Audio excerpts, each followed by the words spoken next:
Mu pergi KL naik apa? Pergi naik bah. Naik bah. Oh, naik bah. Ingatkan naik kapal terbang. So standard tu.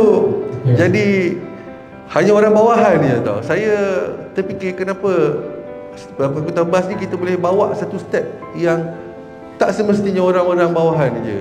Saya cuba adakan sebuah bas double deck yang canggih, yang selesa. Itu yang saya ketengahkan. Saya lah orang yang pertama yang perkenalkan bas double deck di Kuala Terengganu.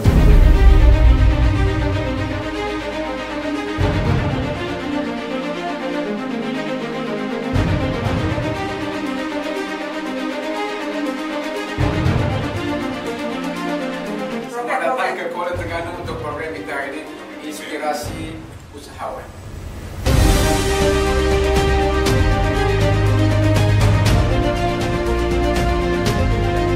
Datuk Wan Muhammad Sani bin Saleh berasal dari Kuala Terengganu, pengasas dan pengerusi bagi Sani United Berhad. Sejarah kerjaya beliau bermula agak biasa-biasa. Yang pertama sebagai pembantu am dengan menguruskan mason tender dan pembersihan pejabat selepas tingkatan 5 di Kuala Lumpur. Mula mempelajari selok-belok jalanan di ibu kota Kuala Lumpur tahun 1994 sebagai dispatch boy. Pernah sukses dalam bidang lakonan dan mendapat tawaran beberapa syarikat, kemudian berjinak-jinak dalam dunia pelaburan saham pada tahun 2000 dan mengenali berbagai tip bisnes melalui pakar-pakar pelaburan dan menjadi jutawan dalam dunia pelaburan pada usia 24 tahun. Sebab apa angkutan bas di Pantai Timur ni agak ke belakang? Sebab saya tengok bas double deck ni telah digunakan, kalau di UK dah lebih 100 tahun. Kalau ikutkan di laluan Kuala Lumpur ke Singapura, diorang dah pakai double deck ni dah lama. Jadi saya tengok kenapa bas kita masih lagi pengangkutan belum capai ke tahap standard yang kita nak. Saya cuba adakan sebuah bas double deck yang canggih, yang selesa. Itu yang saya tengahkan. Saya lah orang yang pertama yang perkenalkan bas double deck di Kuala Terengganu ke Pantai Timur. Pantai Timur. Dan bagi tuan temukan. Alhamdulillah.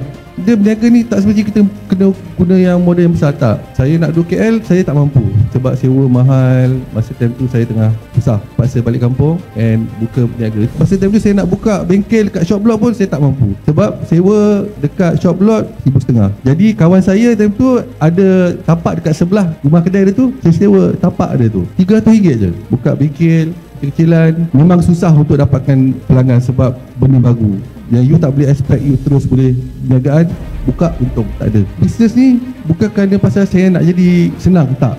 Saya time tu saya balik kampung, saya hanya sekadar nak teruskan kehidupan sebenarnya. Dapat bayar kereta, lepas tu saya dapat duit simpanan sikit, sampailah alhamdulillah stable dalam masa 2 tahun. Barulah saya pergi ke Kuala Lumpur balik. Time tu saya dah ada sustain income, lebih kurang RM100,000, 100 lebih setiap bulan. Konsisten, saya pilih antara dua. Kalau saya nak buka office, saya kena lego rumah. So saya pilih saya buat rumah saya dekat office. Saya bermula daripada bawah. Saya bukan bermula terus dengan modal yang berjuta-juta ringgit, kerana saya tak percaya benda tu. Ramai orang yang datang hari ni, saya kena perlukan modal 1 juta, saya kena modal RM500,000. Saya rasa kalau awak nak modal besar-besar, tak tentu awak labur 10 tahun awak akan dapat balik. Tapi bila awak laburkan kecil-kecilan, insya-Allah kalau awak tekun, awak betul-betul fokus, kreatif. Dan lepas tu lagi satu prinsip saya, kalau nak ibadah dalam perniagaan ni, anda tidak boleh ada masa hari Jumaat, Sabtu, Ahad, malam tidur tak menentu, hari cuti tak ada, kerja sepanjang masa. Ni saya cerita benda yang truly of diri saya. Sebenarnya kalau anda tengok diri saya memang nampak boleh jadi ikon, tapi sebenarnya kalau belakang saya sedih sebenarnya sebab masa saya tak ada. Saya hanya bekerja hari-hari tidur kat pejabat. Itu yang saya kesusahan tu tak ada orang tahu. Jadi anak saya hanya jumpa sebulan sekali je. Kerana apa? Untuk fokus kepada perniagaan. Untuk sustain sampai hari ni 20 tahun saya berniaga bukan senang. Saya fikir balik dulu saya dah naik susah, tapi bila dah naik senang. Tapi nak maintain 10 tahun. Sebab apa saya cakap benda tu susah? 10 orang duduk atas pentas, saya boleh sebut nama-nama dia. Selepas pada 10 tahun saya tengok balik gambar-gambar yang saya ambil award tu, usahawan yang dibanggakan tu tak ada, tak wujud. Kenapa? Satu saya nak cakap, nak berniaga kalau fokus nak jadi kaya, lupakan. Saya bermula perniagaan bukan matlamat nak jadi kaya. Sebab apa tahu? Saya berniaga ni kerana apa? Masa tu saya hanya berlulusan SPM saja. Tu SPM pun tak lulus.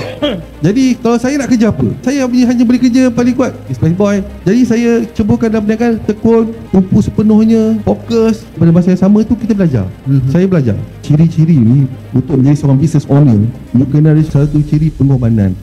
Pengorbanan ni kena ada pada diri. Kalau tak ada ciri diri untuk pengorbanan, jangan jadilah. Dalam sesuatu perniagaan, dia macam satu keluarga. Saya ada level pemandu, and then kerani-kerani kaunter jualan satu level, pengurusan level kedua, ahli lembaga pengarah level ketiga, dan last sekali ada saya. Kita kena pastikan gaji kerani dengan pemandu ni itulah yang didahulukan dulu. Yang pertama. Yang kedua, pengurusan. Okey, tengok bajet, ada ke tak? Ada bajet lagi? Okey, baru ahli lembaga. Kalau ahli lembaga pengarah cukup, last sekali. Kalau tak cukup, saya tak dapat. Mana kita kena jadi orang yang pengakhir. Kalau ahli lembaga pengarah atau pengurusan tak cukup untuk bayar gaji pada bulan tu, saya kena jual. Saya kena gunakan saya punya saving yang saya dah ada untung sebelum ni. Lebur kan? Kalau saya dah beli tanah, saya jual tanah. Kalau saya ada rumah, saya jual rumah. Ada kereta, saya jual kereta. Bayar. Tanggungjawab tu kena ada. So kita last. Kalau kita tak makan pun tak apa. Yang bawah ni, selesaikan itu. Saya ingat berniaga ni akan untung aja sepanjang masa. Sebenarnya tak. Saya untung tahun 2006, 7, 8, 9 apabila berlakunya insiden, saya punya business sales drop separuh. Saya biasa dapat kalau untung tu 200-300 ribu tu sebulan selamba. Tapi bila time rugi, dah tarik 500-600 ribu. 2 kali ganda apa yang you dah. Jadi apa yang saya fikir ni, perniagaan ni dia tak semestinya cuaca cerah all time. Mesti ada hujan, mesti ada ribut, mesti ada taufan. Jadi saya ambil pendekatan, apa yang saya buat, saya jual rumah saya jual kereta-kereta saya, semua harta saya jual. Saya labur, saya beli hotel. Saya fikirkan sebab bas ni dia setiap tahun depreciation. Saya ada modal, saya laburkan 5 juta dekat hotel saya biar situ. Dan perniagaan bas saya biar floating. Berjalan seperti biasa, saya tak expand sampai 100 bas, 200 bas tak lagi. Saya cuma cari foundation ni. Lepas tu, after 10 tahun, saya rasa saya boleh dapat keuntungan lebih pada 10 kali ganda daripada situ.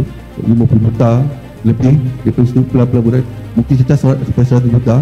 Daripada situ, selepas kita dah firm, dah ada satu aset yang betul-betul kuat, dan saya start diversify. Saya beli ferry, saya venture dalam terminal, and hari ni saya venture dalam digital. Business ni kena ada long term.